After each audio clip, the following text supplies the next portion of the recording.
venga tu reino, que sea lo que vos decís lo que ocurra sobre mí. Tenemos a Jesucristo como Señor.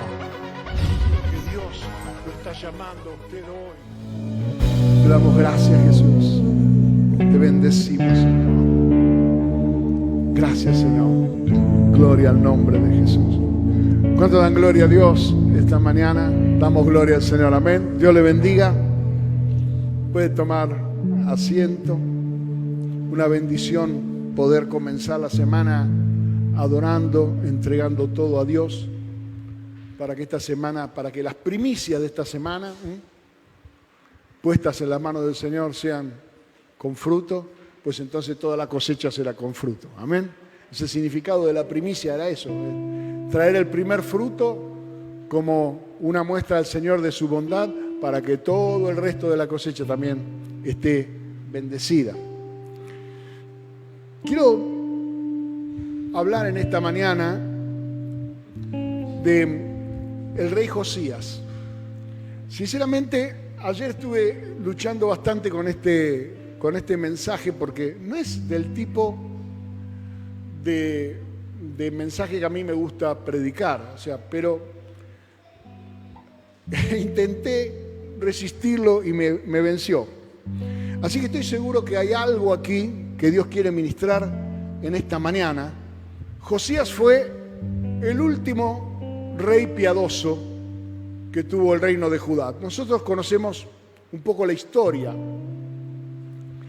Después del reinado de Salomón, es decir, sobre el final del reinado de Salomón, y a causa del pecado de Salomón, al final de sus días, al final de su tiempo, habiéndose casado Salomón con tantas mujeres, dice la Biblia que su corazón se inclinó hacia sus mujeres, y como algunas de ellas eran paganas, construyó templos para dioses falsos, para los ídolos de sus esposas. Todo esto eran cuestiones políticas. El rey Salomón, la razón por la que él tenía tantos matrimonios, era porque él trababa alianzas políticas con reyes de otros reinos alrededor y para que haya paz. De alguna manera, si Salomón, digamos, tenía hijos con estas mujeres, los reyes de las naciones paganas que habían entregado sus hijas en matrimonio estarían luchando contra sus nietos. Estarían haciéndole la guerra a sus nietos, lo cual era algo difícil de pensar, y esa era la razón por la que en el pasado se hacían estas alianzas en el mundo, pero que también en el caso de Salomón fueron una cosa frecuente. Y entonces Dios trajo como consecuencia de ese pecado, o como respuesta a ese pecado, una división. La división, la separación, siempre es la manifestación de un pecado. Es decir, no existe separación alguna cuando alguien no peca contra otro.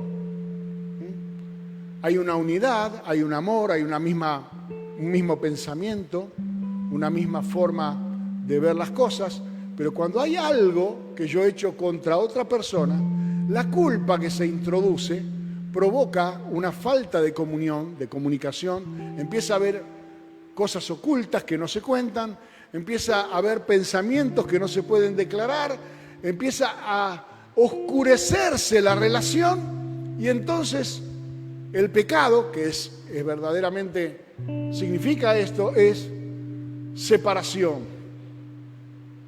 Toda separación, toda división, toda enemistad, el rencor, la amargura que viene cuando el rencor es prolongado, todo es a causa del pecado. Por eso, quitada la raíz del pecado, que es el egoísmo, pues entonces no hay pecado ni hay ninguna forma de división. Muy difícil pelearse con un muerto. Cuando uno muere a sus deseos personales, a sus ambiciones, a su corazón, No existe cosa más engañosa, dice el libro del profeta Jeremías, en otras palabras, que el corazón del hombre. Nuestros deseos son tan fuertes que muchas veces engañan a nuestra mente. Y cuando no hay filtro de racionalidad, pues entonces esos deseos ocupan el lugar de nuestros pensamientos y hacemos cosas insensatas, sin sentido alguno, porque fue nuestro corazón el que nos engañó, nos traicionó, y envuelto en esas emociones hacemos cosas que no debemos hacer, y una de ellas es el pecado. La fuente de todo pecado es el egoísmo, es el olvidarse de todo lo demás y hacer lo que mi corazón me pide en ese momento. ¿Me comprende? Si es un vicio, si es un insulto, si es alguna cosa que pueda ofender o lastimar a alguien, pero mi corazón me lo pide. Y mi mente en ese momento se doblega. Y entonces, como dice el apóstol Pablo, en el capítulo 6 y 7 del libro de Romanos, pensándolo bien, si yo lo pienso no lo hago, pero cuando examino mi vida, resulta que todo lo que pensé que estaba mal es justamente lo que hago. ¿Quién me librará de este cuerpo mortal? Y justamente la Biblia habla, en el capítulo 8 de Romanos, que no hay ninguna condenación para los que andan en el Espíritu. ¿Cuál es el trabajo del Espíritu Santo de Dios?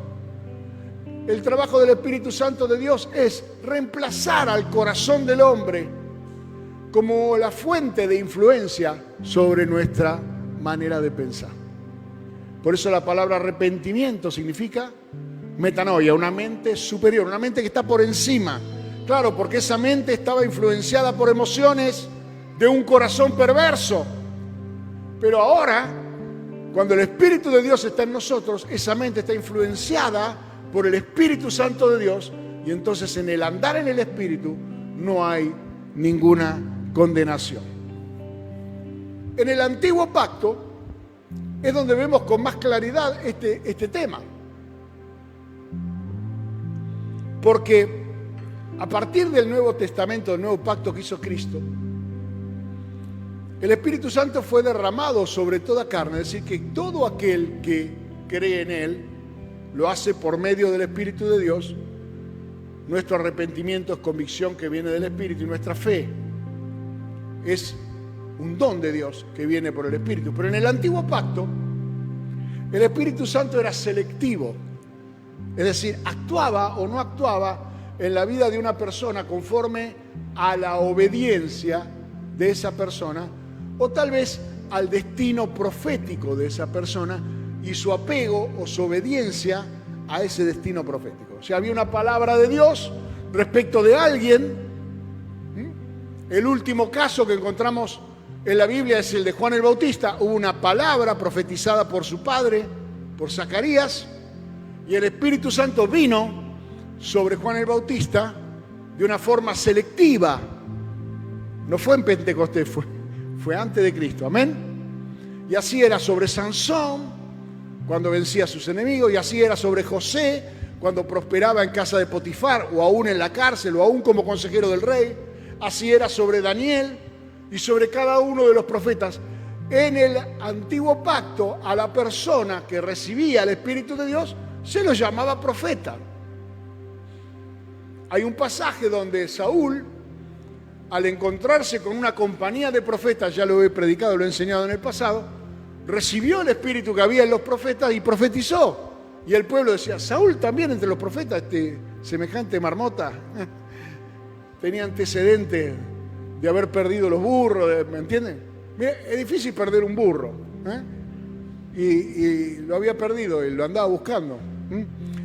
Y llegó a ser rey de Israel porque fue mudado su corazón, fue cambiado su corazón cuando el Espíritu de Dios vino sobre él. Amén. Fíjese el ejemplo perfecto de lo que hace el Espíritu Santo en una vida. Cuando el Espíritu Santo viene sobre nosotros, muda, cambia, nos muda nos cambia de lugar nuestro corazón. Entonces, es interesante en el Antiguo Pacto estudiar la historia de aquellos hombres que, habiendo recibido una palabra de parte de Dios, como usted recibe cada domingo, cada semana, escucha una palabra de parte de Dios que está aplicada a su destino. No venimos a la casa del Señor a escuchar para informarnos. Venimos a la casa del Señor a escuchar una palabra que viene del trono de Dios para tomar la decisión correcta y ver si nuestra vida se va a apegar a esa palabra y recibir la bendición como consecuencia de obedecer, o si vamos a rechazar esa palabra y entonces hacernos cargo de los resultados o de las consecuencias de haber desoído la palabra de Dios. Amén. De eso se trata el mensaje del Evangelio, de eso se trata predicar el Evangelio. Entonces veamos. Dice en Segunda de Reyes, yo voy a leer un montón, no sé si usted quiere leer conmigo o me deja leer a mí, pero dice Segunda de Reyes 22, dice: cuando Josías comenzó a reinar, era de 8 años y reinó en Jerusalén 31 años. El nombre de su madre fue Gedida. Después dicen que la J no se había inventado, ¿no? Y usted encuentra tanto nombre con J, por lo menos en la pronunciación. Usted escuche hablar gente oriental, va a escuchar tantas Jotas en una conversación de gente oriental, que si bien la J no se había inventado, el sonido se inventó primero. ¿Cuántos saben que el sonido se inventó primero y la letra se inventó después? ¿Qué aprendió usted primero? ¿A escribir o a hablar? Bueno, por ahí alguno aprendió primero a escribir. Entonces, Gedida se llamaba, pobrecita, la madre de Josías, hija de Adaya de Boscat, e hizo lo recto ante los ojos de Jehová y anduvo en todo el camino de David su padre, sin apartarse a derecha ni a izquierda. Es decir, un hombre recto, un hombre que caminó en justicia. Amén. Aquí estamos en Segunda de Reyes, capítulo 22. Pero acompáñeme para atrás y vamos a la Primera de Reyes, capítulo 13, y nos vamos a encontrar con una palabra de parte de Dios dada al rey Jeroboam. ¿Cómo se llamaría Jeroboam sin J? No se me ocurre.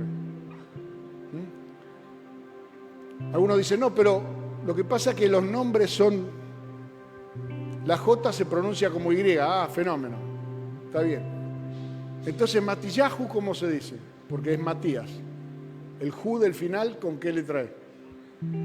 Y Yohanan, que es el Juan, en hebreo, ¿cómo? El Ja, ¿con qué se dice? Estamos muy youtuberos con un montón de cosas y no pensamos.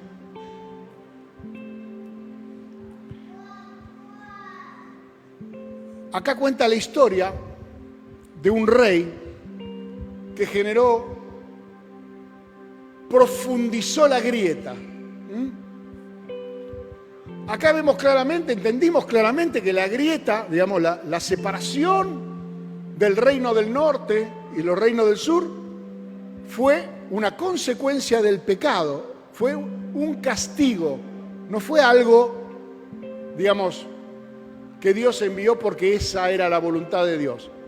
10 pueblos, 10 tribus se apartaron, pusieron su capital en Samaria, y 2 tribus, la de Benjamín y Judá, obviamente no se cuenta a los levitas, estaban repartidos y no tenían heredad, quedaron en Jerusalén como capital. Entonces, este rey políticamente, Primera de Reyes, capítulo 12, verso 26, dijo Jeroboam en su corazón, un tipo político, ahora se volverá el reino a la casa de David, pensando en que Dios había establecido el lugar de adoración en Jerusalén. Y él era rey en Samaria. Y decía, a ver, yo tengo acá el gobierno político, pero si ellos, en cuanto a las cuestiones de su fe, van 3 veces por año a Jerusalén, como dice la ley, se me van a ir los súbditos al reino de Judá. Se me van a cambiar de partido, ¿me entiende? Y dijo Jeroboam en su corazón, ahora se volverá el reino a la casa de David, que es Judá. Si este pueblo subiere a ofrecer sacrificios en la casa de Jehová en Jerusalén, porque el corazón de este pueblo se volverá a su señor Roboam, rey de Judá, y me matarán a mí, y se volverán a Roboam, rey de Judá. Y habiendo tenido consejo, se juntó con otros carnaza que eran ahí sus consejeros, y hizo el rey 2 becerros de oro. ¿Se acuerdan que Aarón hizo uno para que el pueblo no se le dispersara? Este dobló la apuesta, dijo todo nada, 2 becerros de oro hizo. Y le dijo al pueblo, bastante habéis subido a Jerusalén, he aquí tus dioses, oh Israel, los cuales te hicieron subir de la tierra de Egipto. Y puso uno en Betel, que es Samaria, y el otro en Dan. Y esto fue causa de pecado, porque el pueblo iba a adorar delante de uno hasta Dan. Es decir, él profundizó la separación. Entienda esto, cuando 2 personas, o cuando una familia, o cuando cualquiera está en una situación de enemistad, hay una separación, hay una rivalidad, hay un problema, probablemente Dios haya permitido que eso ocurra, pero ojo con tomar partido, ojo con ponerse en uno de los lados para generar una mayor división o profundizar esa separación o esa grieta. No es agradable delante de Dios. Es como cuando tu enemigo o alguien que estuvo en tu contra tiene alguna desgracia o le pasa algo, nunca te alegres, porque es una cuestión de Dios con él, y Dios podría enojarse a causa de que te alegres de la desgracia ajena. Y Dios envía a veces una disciplina, pero nunca te alegres de que alguien es disciplinado, sino más bien considera y tener misericordia de la persona que está sufriendo a causa de su pecado. Entonces Dios envía un profeta a hablar con el rey Jeroboam. Fíjense que Dios no hace nada sin advertencia. Entonces, en su misericordia, Dios envía a alguien que tenga una palabra de parte de Dios para hacerlo reflexionar. Y envía un profeta, Primera de Reyes 13, verso 2. Y el profeta que fue, clamó contra el altar por palabra de Jehová y dijo, altar, altar, así ha dicho Jehová, he aquí que a la casa de David nacerá un hijo llamado Josías. Estamos hablando de muchísimo tiempo antes. Y ya el profeta sabía que iba a nacer en la casa de David un joven, un niño, que se iba a llamar Josías, el cual sacrificará sobre ti a los sacerdotes de los lugares altos que queman sobre ti incienso, y sobre ti quemarán huesos de hombre. Esa era la forma de profanar ese santuario falso. Todo el mundo se iba a dar cuenta que habiendo hecho eso, ese lugar no era un lugar de adoración a Jehová, porque el Señor nunca pidió sacrificios de ese tipo. Amén. Ahora, dijimos que Josías tenía 8 años. Josías significa algo así como que Dios sane. Su nombre es como si fuera una especie de oración. Que Dios sane. Y evidentemente con ese nombre nace este joven con el propósito de traer un avivamiento, con el propósito de traer una vuelta al pueblo de Dios hacia los mandamientos y la palabra de Dios. Y dice que él envió, hago un poco corta la historia, a los sacerdotes a reparar y a poner en orden ciertas cosas que había en el templo. Hubo reyes anteriores que habían hecho barbaridades. Acaz había puesto altares a otros dioses. Había muchas cosas que estaban completamente distorsionadas de la verdad. Y en esta ida y vuelta que los sacerdotes iban al templo a trabajar, encontraron el libro de la ley. Imagínense hasta qué punto se había desviado el pueblo de la palabra de Dios, que encontraron. Usted dirá, y entonces en el Sabbat, ¿de qué leían? ¿De qué se hablaba? ¿De cuál era el culto que ellos le ofrecían a Dios? No, ninguno. Estaban tan apartados de Dios. Entonces, Segunda de Reyes 22:8, dijo el sumo sacerdote Hilcías al escriba Safán: he hallado el libro de la ley en la casa de Jehová. Lo encontré. Mirá lo que encontré. ¿No? Como encontré una Biblia. ¿Qué será esto? Hasta ese punto estaban desviados de la palabra de Dios. Y Hilcías le dio el libro a Safán y lo leyó. Pero ¿dónde está lo importante? En el verso 11. Cuando el rey hubo oído las palabras del libro de la ley, rasgó sus vestidos. Se arrepintió. Y entonces dio una orden a los siervos que estaban ahí para de alguna manera asesorarlo en las cuestiones de fe. Y le dijo: id y preguntad a Jehová por mí y por el pueblo y por todo Judá acerca de las palabras de este libro que se ha hallado, porque grande es la ira de Jehová que se ha encendido contra nosotros, por cuanto nuestros padres no escucharon las palabras de este libro para hacer conforme a todo lo que en él está escrito. Arrepentimiento. Entonces, cuando los sacerdotes van y consultan a Dios y hablan con el Señor, Dios proféticamente les responde. Creo que la mayor parte de los creyentes no escuchan respuesta en Dios porque no se quedan lo suficiente en la presencia de Dios para escucharlo. Dios responde. De alguna manera responde. O a tu corazón, o por medio de la palabra, o tal vez te ministrará una palabra cuando vengas aquí a escuchar a Dios y venís en esa búsqueda de escuchar a Dios. Dios siempre responde, Dios no es mudo. En 1 Corintios capítulo 12 dice, acerca de las cuestiones espirituales, de los dones espirituales, de las manifestaciones del Espíritu, no quiero que sean ignorantes como antes, cuando adoraban ídolos mudos. No adoramos ídolos mudos. Tenemos palabra de parte de Dios. Y las palabras son espíritu y son vida. Dios está respondiendo tal vez a alguna inquietud en tu corazón en esta misma mañana. Por algo Dios envía su palabra.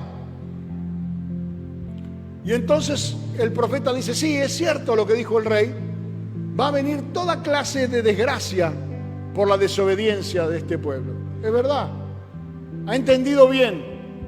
Pero dice en el verso 18, mas al rey de Judá, que os ha enviado para que preguntéis a Jehová, diréis así: así ha dicho Jehová, el Dios de Israel, por cuanto oíste la palabra del libro y tu corazón se enterneció y te humillaste delante de Jehová cuando oíste lo que yo he pronunciado contra este lugar y contra sus moradores, que vendrán a ser asolados y malditos, y rasgaste tus vestidos y lloraste en mi presencia, también yo te he oído, dice Jehová. Por tanto, he aquí, yo te recogeré con tus padres y serás llevado a tu sepulcro en paz, y no verán tus ojos todo el mal que yo traigo sobre este lugar.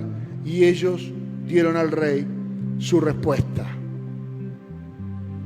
A partir de ese momento, con esa palabra de parte de Dios, Si usted sigue leyendo, y le recomiendo que usted lea, comienzan una serie de reformas y de cambios que el rey empieza a hacer.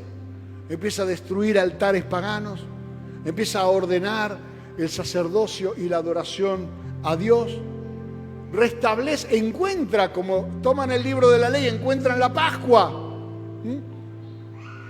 Leen en el libro de Éxodo acerca de la Pascua y celebran una Pascua después de no sé cuántos años que no se celebraba la fiesta de los panes sin levadura, la Pascua del Señor, recordando el día que Dios los sacó de Egipto, y Pascua, que significa saltearse.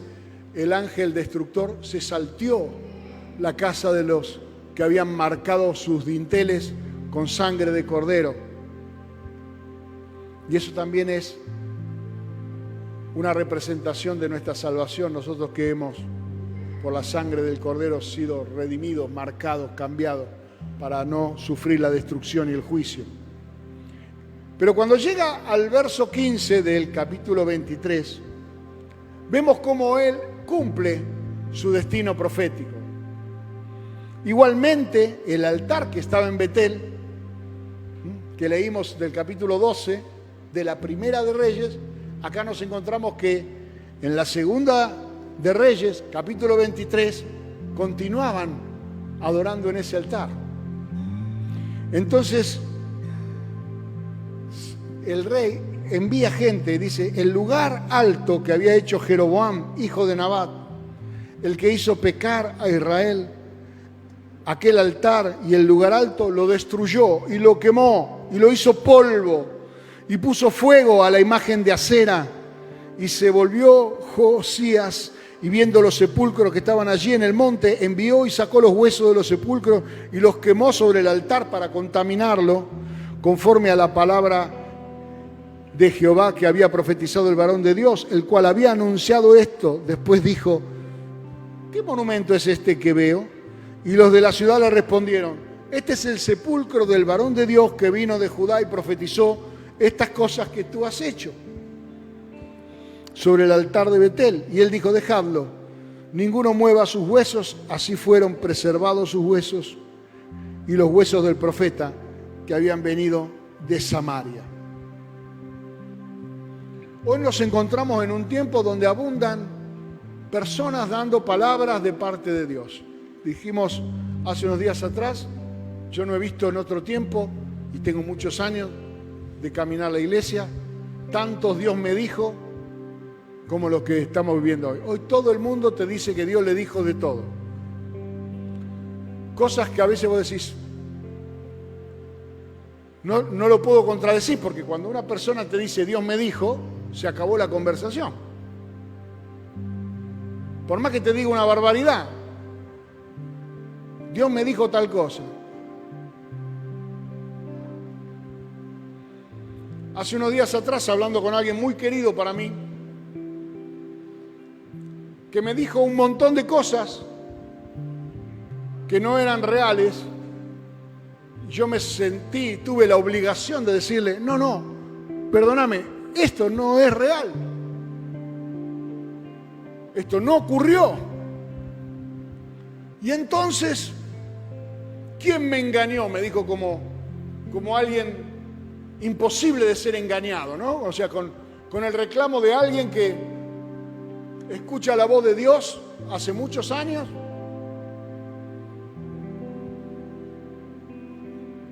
Entonces yo tomé un cuaderno y le escribí ahí, engañoso es el corazón más que todas las cosas. Tu corazón es el que te engaña. Sin tu corazón como cómplice, el diablo no tendría efecto sobre nosotros.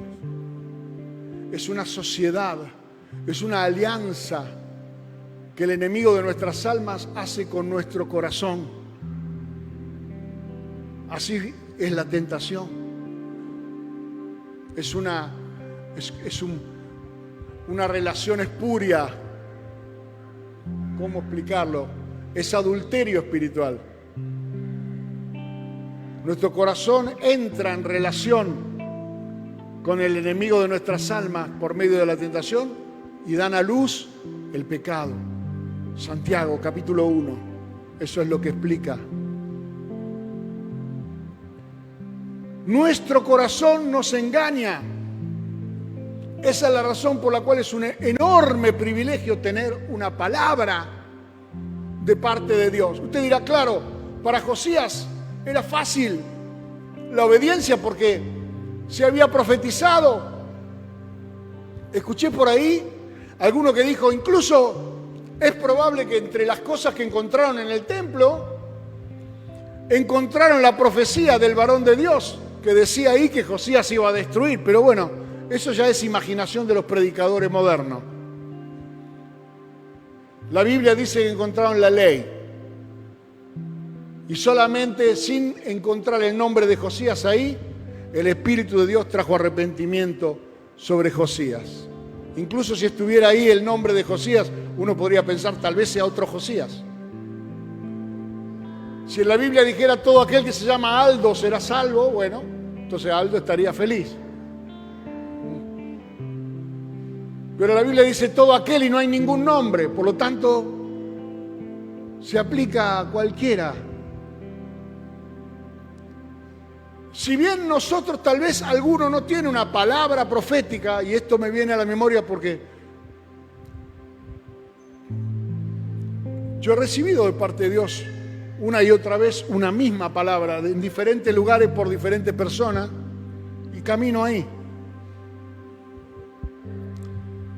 Nosotros tenemos hoy la palabra profética más segura, que es la Biblia, a la cual hacemos muy bien si la obedecemos, y si nos desviamos de nuestro destino, pues entonces toda la Biblia habla acerca de aquellos que se desvían y cuál es su resultado. Yo quiero terminar explicando la razón por qué ninguna desobediencia es gratuita. Y tu fidelidad de ayer no te extiende un seguro que cubra la infidelidad de hoy. Tu obediencia de ayer no juega en tu cuenta. Es muy distinto a las relaciones entre personas.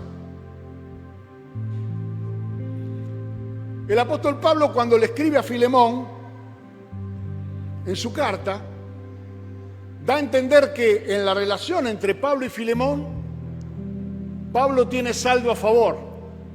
Ha hecho muchas cosas por Filemón, por lo tanto lo que le está pidiendo es insignificante, ¿no? Y con todo lo que vos me debés, más o menos, dice la carta, esta gauchada que te estoy pidiendo la tendrías que hacer. Y si hay alguna cosa más que Filemón no me contó y que todavía te debe, bueno, ponelo a mi cuenta, porque todavía él se sentía con confianza que tenía saldo. Así, entre nosotros, nuestras relaciones, asegúrese, si usted ama a alguien, de tener saldo a favor en esa relación, de haber hecho usted por esa persona más de lo que esa persona hace por usted. Si eso no funciona así, entonces es un amor no correspondido. Amor es servir, amor es dar, amor es presencia, amor es perder a favor de otro. Ahora, es imposible tener saldo en la cuenta con Dios, porque le debemos todo. Soy deudor de todo, decía Pablo. Soy deudor de todo para con Dios. Le debo todo. Así que si hice una buena, olvídese de que esa buena le juegue a favor en el futuro. No le dan un voucher para pecar por una buena acción que hizo ayer. ¿Me entiende?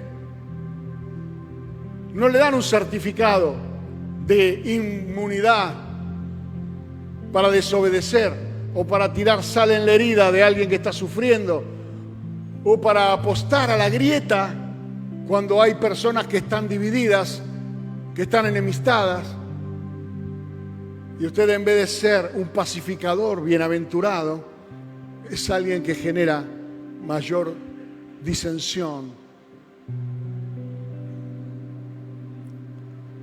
Y resulta que este hombre súper obediente un día descubre que el faraón Necao sale con su ejército de Egipto para pelear con un enemigo que está en el norte de Israel.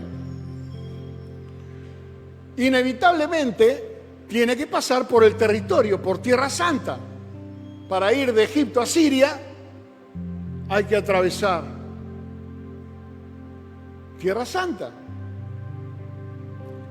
Y como los egipcios y los israelitas fueron enemigos durante tantas oportunidades, salvo cuando los israelitas tenían alguna necesidad y se iban a refugiar en Egipto. Pero este que se sentía fuerte y se sentía capaz, sale al encuentro del faraón Necao para impedirle pasar, sin consultar, sin preguntar esta vez si debía salir a esta batalla, si esta era una batalla de él o una batalla ajena. ¿Sabe cuánta gente se mete en batalla ajena? Se mete en peleas que no son de ellos. Dice la Biblia que es como el que intenta agarrar un perro de las orejas, el que se mete en una pelea ajena. Eso dice en el libro de Proverbios. Una tontería querer agarrar un perro de las orejas que no sea tuyo. Y este hombre se sentía confiado, como muchos hoy, porque ha tenido una experiencia del Espíritu, porque ha obedecido la palabra de parte de Dios, porque ha servido al Señor y ha cumplido, pero no había ninguna palabra de guerra en el mensaje que recibió Josías. La palabra de Dios era que él iba a vivir en paz. ¿Usted lo escuchó? Paz. Si Dios promete paz, no busque errónea. No ande buscando pelea cuando Dios es un Dios de paz. Y la Biblia dice, bienaventurados los pacificadores, porque ellos verán a Dios. Segunda de Reyes, verso 23, 29. En aquellos días, Faraón Necao, rey de Egipto, subió contra el rey de Asiria al río Éufrates. Asiria, perdón. Quiere decir que entonces fue de oeste a este. No fue de norte a sur, sino que fue de oeste a este. Subió contra el rey de Asiria al río Éufrates y salió contra él el rey Josías. Y aquí, como el autor de Reyes no quiere entrar en detalles, dice, pero aquel día que le vio, lo mató en Megiddo. Lo mató en el lugar donde se desarrollará el Armagedón, en Megiddo. Vamos a Crónicas, que muchas veces es necesario leer en conjunto con el libro de Reyes, porque Crónicas es un poco más espiritual en cuanto a la descripción de la situación. Da un poco más de trasfondo. Reyes es muy... es como si Reyes fuera la noticia y Crónicas la editorial, donde se trata de encontrar cuál es lo que está ocurriendo más allá de la noticia concreta. Entonces dice en Segunda de Crónicas, capítulo 35, y le prometo que este es el último pasaje que leo. ¿A cuánto le está interesando esta historia? ¿Le interesa? Bueno, gloria a Dios, me alegro mucho. Dice, después de todas estas cosas, está hablando de las reformas que hizo Josías, luego de haber reparado Josías la casa de Jehová, Necao, rey de Egipto, subió para hacer guerra en Carquemis, junto al Éufrates, y salió Josías contra él, y Necao le envió mensajeros diciendo, ¿qué tengo yo contigo, rey de Judá? Yo no vengo contra ti hoy, sino contra la casa que me hace la guerra. Y Dios me ha dicho que me apresure. Deja de oponerte a Dios, quien está conmigo, no sea que Él te destruya. Mas Josías no se retiró, sino que se disfrazó para darle batalla. No hay ningún disfraz que te salve de la desobediencia. La hipocresía no soluciona el problema de desobediencia. El sonreír diciendo que sí mientras pensás que no, no soluciona. No hay disfraz que encubra el corazón de un hombre delante de Dios.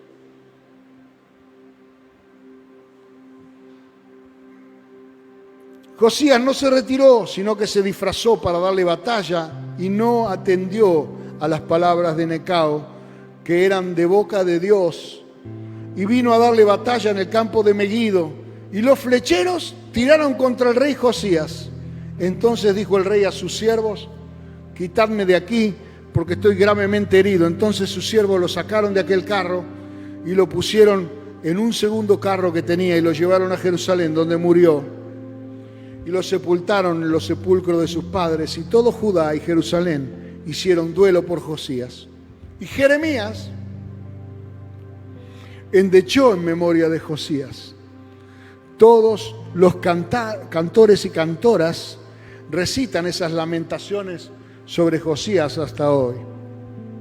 Y los tomaron por norma para endechar en Israel, los cuales están escritas en el libro de Lamentaciones.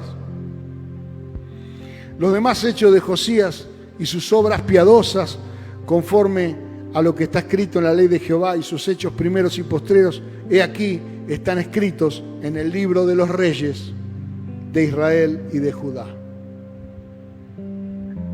¿Qué aplicación podemos darle esto a nuestra vida? No importa el tiempo que vos lleves caminando en el Espíritu de Dios, no importa el tiempo que lleves obedeciendo,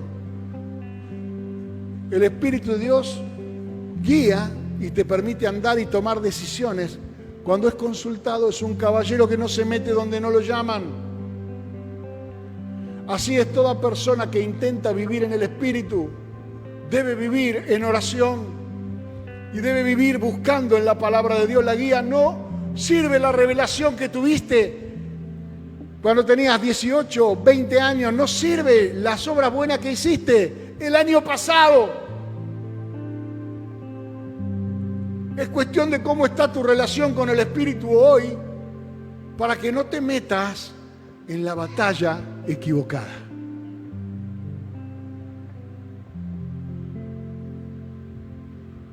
Hay muchos creyentes bien intencionados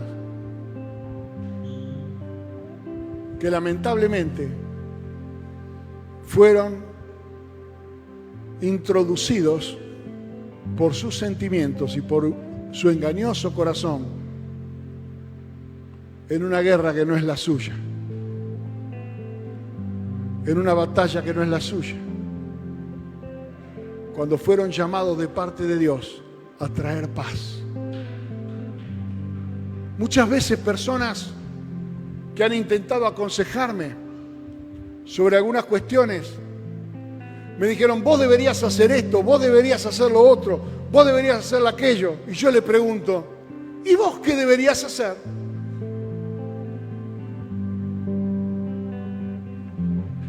Todos saben lo que cada uno debería hacer para reconciliarse con otro. Pero ¿cuántos reconciliadores tenemos hoy aquí? ¿Cuántas personas tenemos dispuestas a ponerse en la brecha para solucionar un problema familiar? Para hacer volver el corazón de los padres a los hijos y de los hijos a los padres. ¿Cuántos, en vez de escuchar morbosamente las quejas y las cuestiones que una de las partes tiene contra otra, toman distancia y dicen: esto no es de Dios? Porque la Biblia dice: bienaventurados los pacificadores. El apóstol Pablo dice: si antes conocíamos en la carne a alguno, es decir, teníamos una inclinación carnal, un afecto, una familiaridad, una cuestión con esa persona, o aún si a Cristo lo hubiéramos conocido cuando cuando caminaba por la tierra, ya no lo conocemos así. Porque Dios ha derramado sobre nosotros su Espíritu y nos ha dado el ministerio de la reconciliación. Por lo tanto, no reconozco carne en mis hermanos, sino el llamado del Espíritu de Dios a ser como Cristo. Y cada uno es potencialmente una persona que está siendo transformada por el Espíritu de Dios para ser imagen y semejanza del Señor.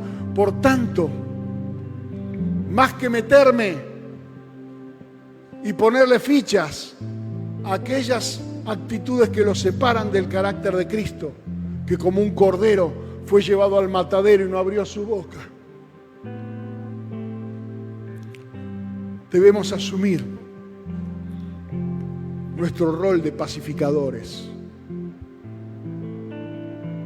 Todo lo que hayamos hecho para el Señor, sí cuenta, hay un libro que será abierto donde cada una de las obras que cada uno ha hecho, dice la Biblia, será para que cada uno reciba galardón conforme a lo que haya hecho. Pero si hay una obra importante aquí sobre la tierra, es la que Cristo vino a hacer. Cristo vino a reconciliarnos con Dios y a reconciliarnos entre nosotros. Ese es el verdadero propósito de la cruz. Y todo aquel que se opone a que las personas se relacionen con Dios es un enemigo del Evangelio. Pero todo aquel que se opone a que las personas se pidan perdón y se reconcilien entre sí y no hace nada para evitar esa herida, también es un enemigo del Evangelio. También. Engañado por su corazón. Pero la verdad os hará libres. Te saca del engaño. Y la verdad es que las armas de nuestra milicia no son carnales, sino poderosas en Dios para destrucción de fortalezas, derribando argumentos. Los argumentos que yo tengo para odiar, los argumentos que yo tengo para subestimar, los argumentos que yo tengo para criticar, los argumentos que yo tengo para destruir a mi prójimo. La palabra de Dios lo derriba.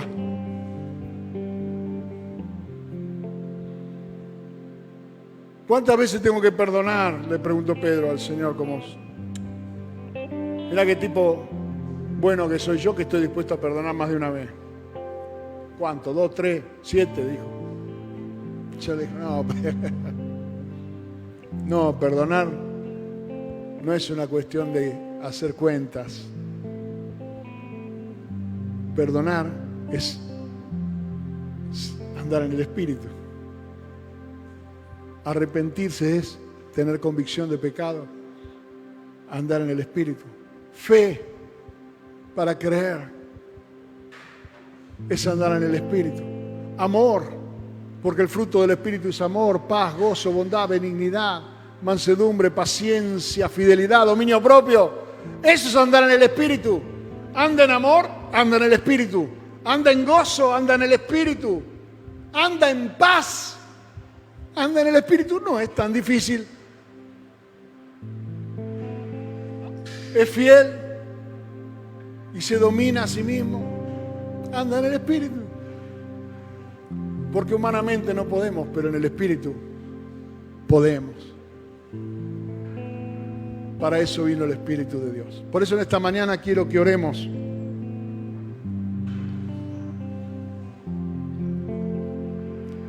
Y quiero que renunciemos de todo corazón a andar en batallas que no son las nuestras, porque nuestra lucha no es contra sangre ni carne. Tiene espíritu combativo. Ayune y ore. Reprenda demonios.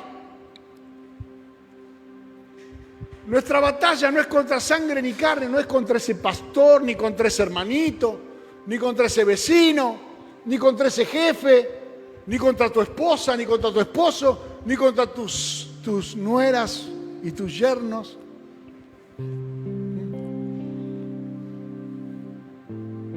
Toda suegra es buena si el yerno quiere.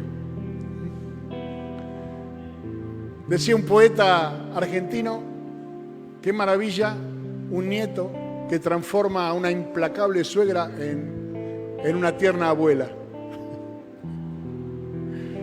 Es según cómo lo mira, ¿se da cuenta? El padre y el hijo no ven a esa mujer de la misma manera.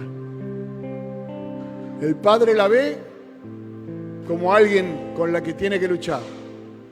El hijo la ve como alguien al que quiere abrazar y recibir su ternura. Es la misma persona, mirada con los ojos de un niño.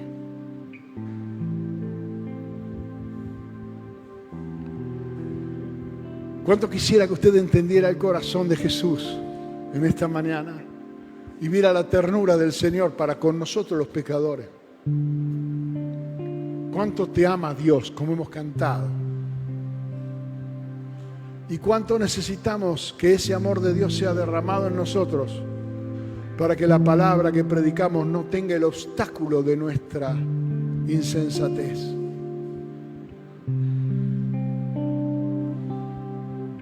Yo soy un pastor pentecostal. Creo en el poder del Espíritu Santo para sanar, para hacer milagros, para levantar a los muertos. Lo he experimentado en mi propia vida. He recibido una sanidad hace pocos días atrás. Pero yo creo que el Espíritu Santo no vino solamente para eso. El Espíritu Santo vino para reconciliarnos con el Señor y para reconciliarnos entre nosotros. Porque Dios es amor. Vamos a ponernos de pie y vamos a orar al Señor. Esa sangre que se derramó por nosotros en la cruz pagó el precio de nuestra paz. Y la completa paz es con Dios, es con el prójimo y es con nosotros mismos. Padre, te doy gracias en el nombre de Jesús.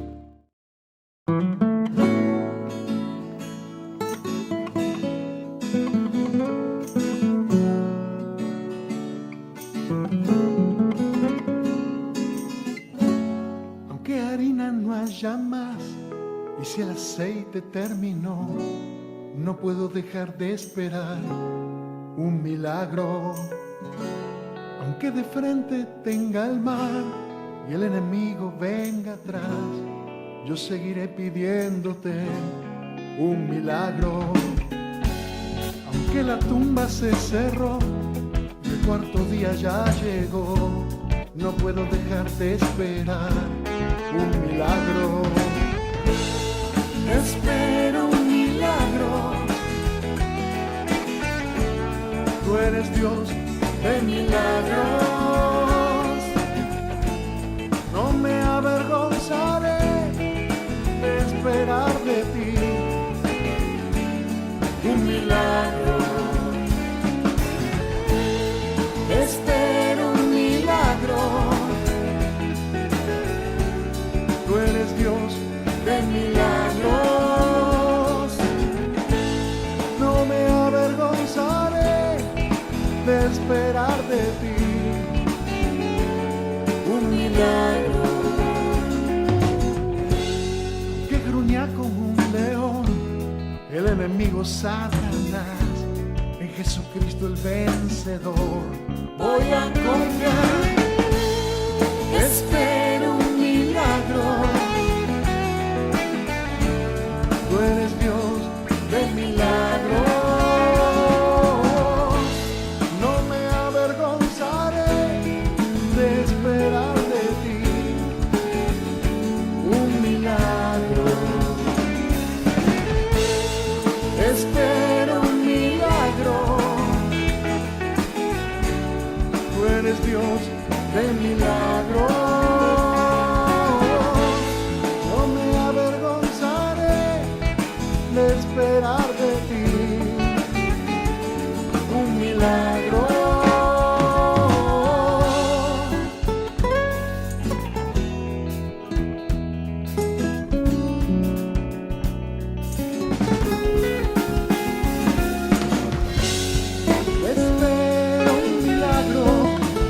avergonzaré de esperar en ti.